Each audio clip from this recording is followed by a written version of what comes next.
Please subscribe and don't forget to press the bell icon to get notified whenever we upload a new video. Former Prime Minister Atal Bihari Vajpayee has died at the age of 93.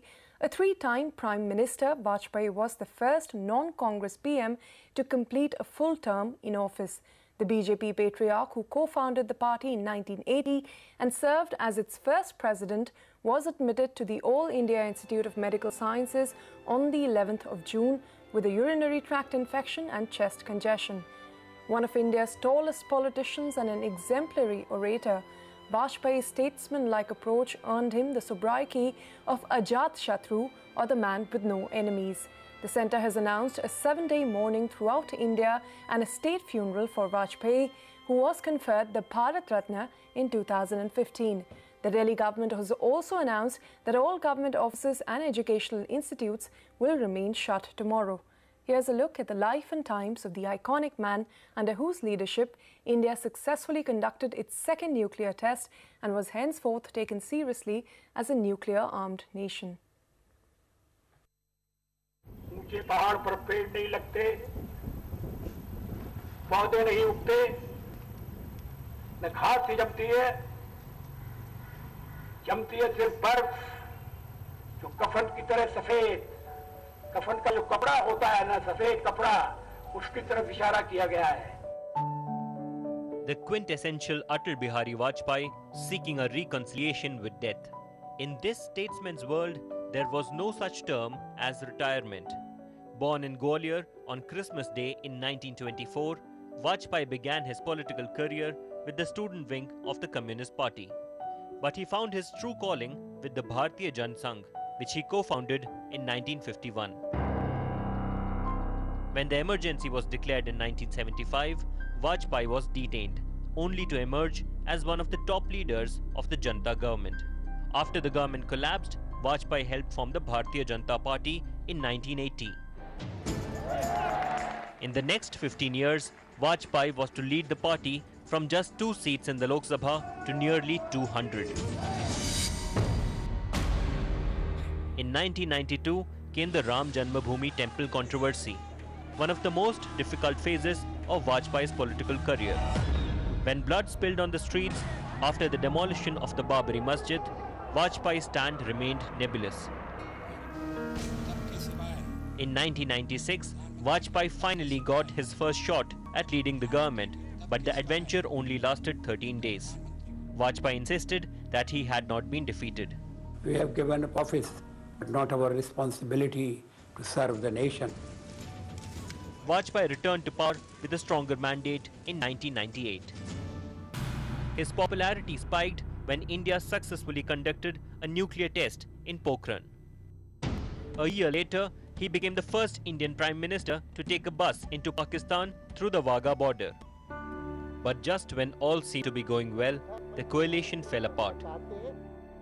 Public sympathy, however, was still with the man who had successfully handled the Kargil war. In October 1999, Vajpayee became Prime Minister for the 3rd time, a tenure that lasted its full term. The highlights of this stint were Vajpayee's attempts at peace with Pakistan, despite the parliament attack, and his carrying forward of reforms. But this was also the time of Vajpayee's biggest shame. He was widely criticized for his reluctance to intervene in the Modi government's handling of the Gujarat riot in 2002. जो कुछ गोधरा में हुआ, वो सबके लिए शर्मनाक है. लेकिन गोधरा के बाद गुजरात में जो कुछ हुआ, उसकी भी उतनी कठोर निंदा होना चाहिए. In 2004, the NDA ran the India Shining campaign pegged on India's surging economy. But things did not go according to the plan. NDA lost the Lok Sabha elections badly. Following the defeat, Vajpayee slowly withdrew from active politics, taking on the role of a Margdarshak, one who would show the way forward for the party. History, however, will remember Atal Bihari Vajpayee as one of India's finest prime ministers, a true statesman of modern India. Political leaders across party lines have condoled Vajpayee's death. Prime Minister Narendra Modi tweeted, and I quote, India grieves the demise of our beloved Atal Ji. His passing away marks the end of an era. He lived for the nation and served it assiduously for decades. My thoughts are with his family, BJP Karyakartas and millions of admirers in this hour of sadness. End of quote. Heavyweights from other political parties also mourned his death and paid him glowing tributes as well. We have lost one whom the country looked up to as long as he remained in active politics, not only in as a prime minister, but even when he was in opposition. Remember the great friendship that he shared with Indira ji. The country has to know the relationship that he had and the appreciation that he received from Pandit Jawaharlal Nehru. As a young parliamentarian, he wrote to the then Prime Minister Nehru to convene a special session of Parliament, and Pandit ji accepted. Responded and accepted. Parliament was convened, where he attacked Jawaharlal Nehru and criticized him, which was taken very well. भारतीय राजनीतिक क्षेत्र में एक गहरा अंधकार छा गया है। वो एकमात्र ऐसे दीपपुंज थे जो दल, जाति, संप्रदाय, भाषा इस सब से ऊपर उठकर सर्वसमावेशी, सर्वप्रिय नीतियों का अवलंबन करते थे। Deeply grieved by the sad demise of Vajpayee ji, India has lost one of its tallest leaders. He was loved by the people of India and of course by the people of Odisha as well. May his soul rest in peace. Well, it's not just India. Tributes are pouring in for the iconic leader from across the border as well. Parikshit Luthra caught up with the former president of Pakistan, Pervez Musharraf. Remember, it was during Musharraf's tenure that Vajpayee visited Pakistan, where the countries had acceded and successfully ratified the Lahore Treaty. He was a thorough gentleman. He was a wise man. He was interested in poetry other than politics, of course. And as I said, genuinely, he was sincerely for resolution of disputes. He was showing flexibility. We both agreed to do that in the resolution of the disputes. And finally, we were actively involved in the back channel to reach a conclusion on Kashmir. Do you think this was carried forward by Manmohan Singh? Do you think the Agra summit was a big opportunity for the two leaders, for the two countries? Okay. We should understand that the Agra summit was the first time after the earthquake when I offered aid assistance from Pakistan. We broke ice and I went to Agra to meet Vajpayee Sahab.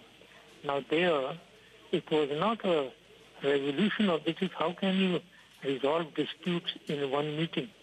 But that was not the case. The case was that we were drafting a joint resolution after the meeting, which showed a decision, a genuine decision on our part, both of our parts, that we will genuinely address disputes between India and Pakistan, including Kashmir, and resolve them in the benefit to the economic benefit or socio-economic benefit of both the countries.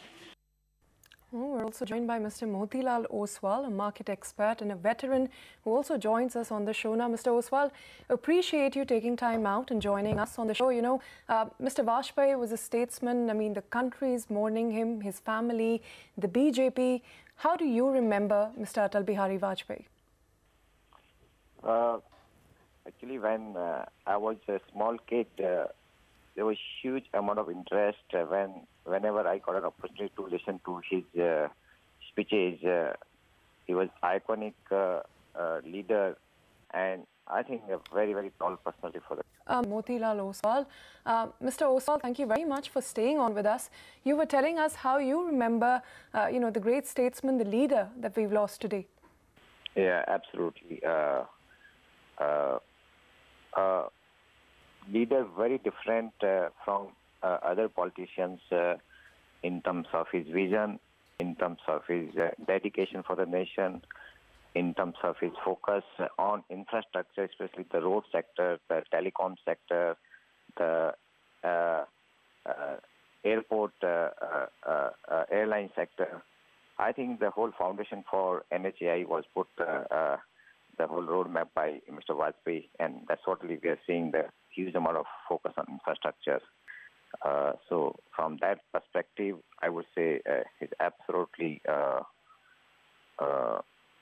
above everybody. Right, Mr. Oswal, thank you very much for joining in with your thoughts. Now, here's the other big headline from today that we're tracking for you. Floods and landslides continue to wreak havoc in Kerala. Over 100 people have lost their lives in the last 1 week alone. The state government has declared red alert in all 14 districts of Kerala. Floods have affected public transport in various parts of the state. Southern railways have been suspended. 12 additional teams of the National Defence Response Force, or the NDRF, have also been deployed in the state. 8 districts in particular are expected to receive heavier rainfalls. Schools and educational institutes across the state have been given a holiday till the 29th of August. Now, in a step to help those stranded in the state and provide a platform for donations, the Kerala state government has announced the Chief Minister's Distress Relief Fund. If you would like to contribute, donations can be made either by cheque, demand drafts or internet banking at donation.cmdrf.kerala.gov.in. Helpline numbers have also been made available for the stranded. The numbers are on your screen right now.